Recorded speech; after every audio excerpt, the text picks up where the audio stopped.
마트 계산대에 줄을 서면 내가 서 있는 계산대 줄이 제일 느리고, 오랜만에 시간을 좀 내서 미용실에 가면 꼭 정기 휴일에 걸리고, 내가 국가장학금 좀 신청하려고 하면 버벅버벅 기다려주세요.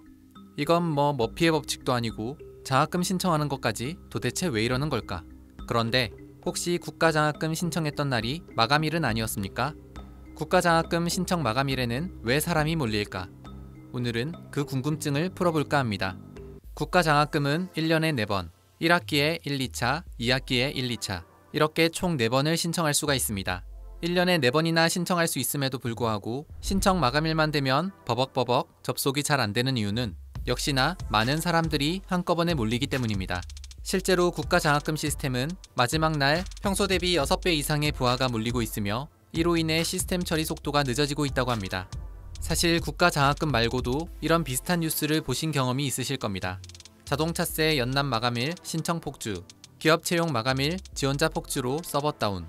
마감일에 신청한다고 더 유리한 것도 아닌데 사람들은 왜 마감일까지 기다렸다 신청하는 것일까?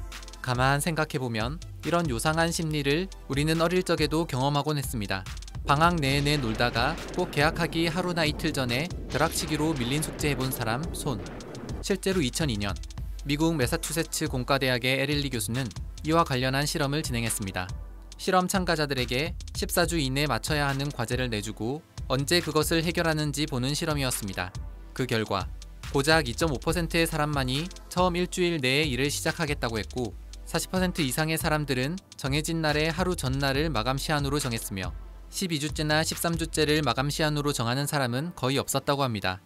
특별한 이유 없이도 시간이 있으면 그냥 습관적으로 미루고 본다는 것이 일반적인 사람들의 심리라는 것이 증명된 것이었습니다. 이렇게 비슷한 마음을 가진 사람들이 비슷한 시간에 몰리다 보니 서버 폭주 같은 병목 현상이 발생되는 것입니다. 병목 현상이란 2차선 도로가 1차선으로 바뀌면 2대씩 달리던 차량들이 한 대로 줄어 갈수록 차량이 정체되는 교통체증 현상을 말합니다. 물이나 액체를 따를 때 갑자기 쏟아지는 것을 방지하기 위해 병의 목 부분을 일부러 얇게 만들었는데 이렇게 갑자기 좁아진 병의 목처럼 어떤 특정 요소 때문에 전체가 영향을 받는 상황이 바로 국가장학금 신청 사이트에서도 벌어지는 것입니다. 국가장학금 정보 시스템은 사실 수많은 종류의 하드웨어와 소프트웨어가 함께 통합이 돼 만들어졌습니다.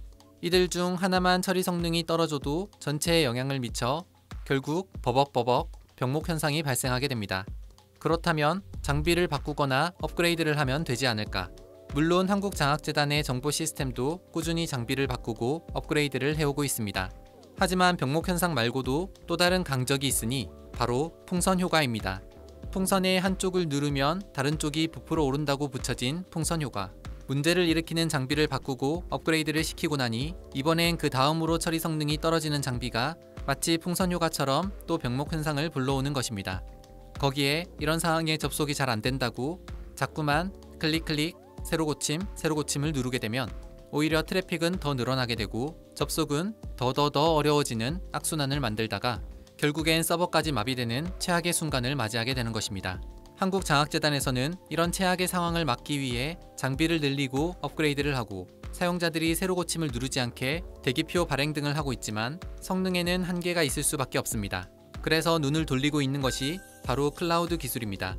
예를 들어 도시가스가 없던 시절에는 집집마다 가스통을 하나씩 두고 사용을 했는데 가스불은 오직 그 집에서만 사용할 수가 있었습니다. 그런데 도시가스가 연결되자 이 집, 저 집, 이 아파트, 저 아파트, 거기에 난방까지 사용 범위가 어마어마해진 것입니다. 클라우드 기술은 바로 이 도시가스처럼 전산 장비를 직접 운영하는 것이 아니라 클라우드 센터를 통해 컴퓨팅 자원을 빌려 쓰고 쓴 만큼만 비용을 지불하는 것을 말합니다. 네이버나 다음, 구글이 아무리 많은 사람들이 동시에 사용을 해도 빨리빨리 잘만 되는 이유, 바로 이 클라우드 기술 덕분입니다.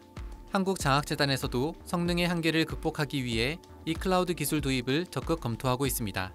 그렇다면 이렇게 신청 마감일마다 신청자들이 폭주하는 국가장학금이란 뭘까? 공부가 하고 싶어도 돈이 없어서 못해요. 대학 보내려고 소 팔았어요. 라는 말이 나오지 않게 경제적으로 어려운 처지에 있는 대학생들이 학업에 전념할 수 있도록 우수한 학생을 발굴하고 육성하여 그들의 꿈과 성장을 도와주는 장학금 지원을 말합니다. 한국장학재단에서 지원하는 국가장학금은 총 4가지 유형으로 나뉘는데 첫 번째 1유형은 학생 직접 지원형으로 소득 수준에 연계해 경제적으로 어려운 학생들에게 직접적으로 지급되는 장학금입니다.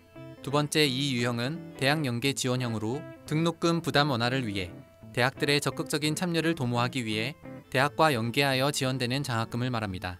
세 번째로는 다자녀 가구의 등록금 부담을 덜어주기 위해 지원되는 다자녀 국가장학금이 있습니다. 그리고 마지막으로 지역 대학의 우수한 인재 유치를 돕고 미래의 인재 양성을 위해 지원되는 지역 인재 장학금이 있습니다. 뿐만 아니라 4차 산업혁명 시대를 맞아 변화하는 시대에 맞춰 학생들의 요구도 달라지는 만큼 새로운 노력들도 계속 시도하고 있습니다. 2017년엔 대학생들의 등록금 문제를 넘어 주거 문제 개선을 위해 제1호 대학생 연합 기숙사를 열었고 2018년엔 꿈과 열정을 지닌 대학생에게 해외 연수 기회를 제공하는 파란 사다리 사업을 신설했으며 대기업 CEO나 석학 등 사회 지도층 인사와 지식을 나눌 수 있는 사회 리더 대학생 멘토링 프로그램을 도입하기도 했습니다.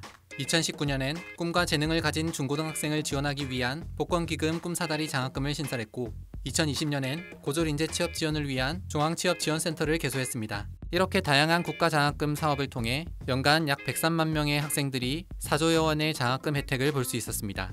뿐만 아니라 올해 2020학년도 1학기에만 약 142만 명의 대학생이 국가장학금을 신청하였고 이 중 약 89만 명의 대학생들이 약 1조 5,800억 원, 1인 평균 약 178만 원의 국가장학금 혜택을 받아 학업을 이어갈 수 있었습니다. 대학생들의 등록금 부담은 낮춰주고 꿈은 더 크게 키워주는 국가장학금. 잊지 말고 늦지 말고 마감일 전에 미리미리 신청해서 여러분의 꿈에 큰 날개를 달 수 있길 응원합니다.